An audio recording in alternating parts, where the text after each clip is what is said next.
नमस्कार दोस्तों, कैसे हैं आप लोग। मैं उम्मीद करता हूं कि आप अपने जीवन में प्रसन्न होंगे और मस्त होंगे। तो आइए हम एक ऐसे विषय के ऊपर चर्चा करते हैं जिसमें कई लोगों ने कई बार समझाया है, लेकिन फिर भी लोग इस समस्या से निकल नहीं पाते। लोगों की एक विशेषता होती है कि वह हमेशा दूसरों की धारणाओं के आधार पर अपने जीवन को देखने का प्रयास करते हैं। दूसरे शब्दों में हम कहें तो उनके मन में हमेशा ये डर लगा रहता है कि हम जो कर रहे हैं उसके बारे में दूसरे क्या कहेंगे या हमारे बारे में लोग क्या सोचते हैं, और यही डर उन्हें जीवन का असली आनंद लेने से रोकता है। और यह डर उन्हें वैसा नहीं रहने देता जैसे वे वास्तव में है। तो आइए आज हम इसी विषय के ऊपर चर्चा करते हैं। किसी विद्वान ने कहा है और बहुत सही कहा है, दुनिया का सबसे बड़ा रोग क्या कहेंगे लोग। और ये लोग वही होते हैं जो हमेशा कुछ ना कुछ कहते हैं। आज मैं आपके सामने दाढ़ी में आया हूँ, वो लोग वीडियो देखेंगे तो कहेंगे आपकी दाढ़ी बढ़ गई है, आप इसे कटवा लीजिए। अगला वीडियो मेरा क्लीन शेव में आएगा, उस वीडियो को देखने के बाद जो मेरे दोस्त हैं और दूसरे लोग हैं, शुभचिंतक हैं, वो कहेंगे भैया आपने क्लीन शेव हो गए, आप तो पहले ही अच्छे लग रहे थे। अब बताइए, एक व्यक्ति एक साथ दाढ़ी में रह सकता है या एक साथ क्लीन शेव रह सकता है? इतने से आपको समझ में आया, हर व्यक्ति की अलग धारणा है। जिन्हें आप अच्छे लग रहे हैं, आप जैसे हैं वैसे ही अच्छे लगेंगे। और यदि आपको वे पसंद नहीं करते हैं तो वे आप में कुछ ना कुछ कमियां ढूंढेंगे।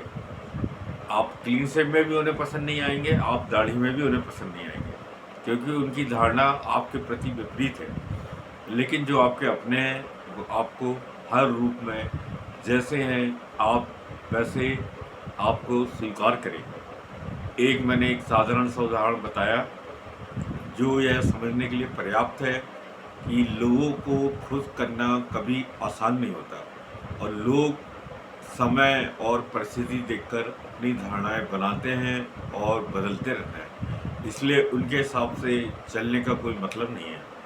आप कोई गलत काम नहीं कर रहे हैं, आपको लगता है कि ये चीज़ अच्छी है मेरे लिए, ये काम अच्छा है, या ये जॉब अच्छा है, या ये लाइफ पार्टनर मेरे लिए अच्छा है। ऐसी कई बातें हैं, लोग आपको इन चीज़ों के ऊपर ही भ्रमित करेंगे। यदि ये व्यक्ति आपके साथ अच्छे हैं तो फिर आपको किस बात की चिंता है। कहीं आप पार्टी में जाते हैं, कहीं सोचते हैं कि यार मैं ये कपड़े पहन रहा हूँ, लोग क्या कहेंगे, कहीं अच्छे लगेंगे कि नहीं लगेंगे। भैया देखिए, आपने ये कपड़े ऐसे तो सिलेक्ट किए नहीं हैं, आपने अपने वार्डरोब में कई कपड़े देखे होंगे, उसके बाद ये कपड़े आपको सबसे अच्छे लगे, आप इन्हें पहनना चाहते हैं, और उसके बाद आप आईने के सामने भी गए होंगे, आपने खुद को देखा भी होगा। फिर जब आप बिल्कुल परफेक्ट बन के घर से निकल रहे हैं तो फिर लोग क्या कहते हैं इस बारे में, क्या आपको अपने ऊपर विश्वास नहीं है कि आप लोगों की धारणा समझना चाहते हैं कि लोग क्या कहेंगे। अगर किसी ने आपसे कह ही दिया कि नहीं ये तो खराब लग रहा है, तो फिर क्या करेंगे आप? लौट कर आएंगे और फिर कपड़े बदलेंगे, या मुस्कुरा कर उनसे कहेंगे ठीक है भाई, नहीं लग रहे अच्छे तो ठीक है, मुझे अच्छे लगे मैंने पहन लिए। इतना कहकर शांत बने रहेंगे या उसकी बात पूरे समय आपके दिमाग में घूमती रहेगी? ज़रा सोचिए। हर जीवन के में कई पल ऐसे आते हैं जो हम अपने हिसाब से जीना चाहते हैं, परंतु इन लोगों के कहने के डर से। और लोग क्या, जिन लोगों से आप डर रहे हैं वो भी दूसरे लोगों में आपको शामिल करते हैं कि आप उनके बारे में क्या सोचते हैं। तो भैया, ये सब दूसरों के कहने की हिसाब से चलना बंद कर दीजिए और अपने हिसाब से अपने ज़िंदगी को अपने लोगों के बीच एंजॉय करिए। और किसी भोजपुरी एक्टर है शायद रवि किशन, उनका एक डायलॉग बहुत फेमस है कि ज़िंदगी झंडवा फिर भी घमंडवा।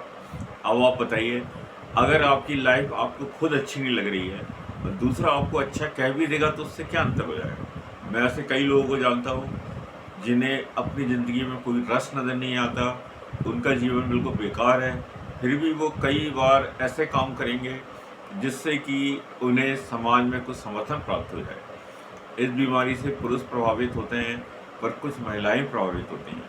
जो वर्किंग वुमेन होती हैं वो भी कई बार यहाँ वहाँ पार्टियों में जाती हैं, ये घर में पार्टी देंगी, फिर लोगों को बुलाएंगी, अपना घर दिखाएंगी, अपनी प्रॉपर्टी के बारे में बताएंगी, अपनी ज्वेलरी बताएंगी, और उसके बाद उनके चेहरे को देखकर वे अंदाज़ लगाएंगी कि इन्हें कैसा लग रहा है। अगर वो जल रही हैं या उनकी तारीफ़ कर रही हैं तो वे खुश हो जाएंगी। लेकिन क्या ज्वेलरी और ये घर और ये दूसरी चीज़ें क्या खुद आपको खुशी दे पा रही हैं? यदि ये खुशी दे पा रही हैं तो फिर आपको इस बात की ज़रूरत कहाँ कैसे पड़ी कि दूसरे इन्हें देखकर जलें या कुछ कमेंट करें, जो आप उन्हें घर में बुलाकर अपना घर दिखा रही है। अगर आप खुश हैं तो रहिए खुश।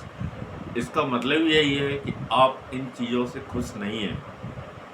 यही बताता है कि आप दूसरों को जलाकर खुश होना चाहते हैं, पर इन चीज़ों से आपको वास्तविक कोई खुशी नहीं मिली। तो यही 4 लोग जब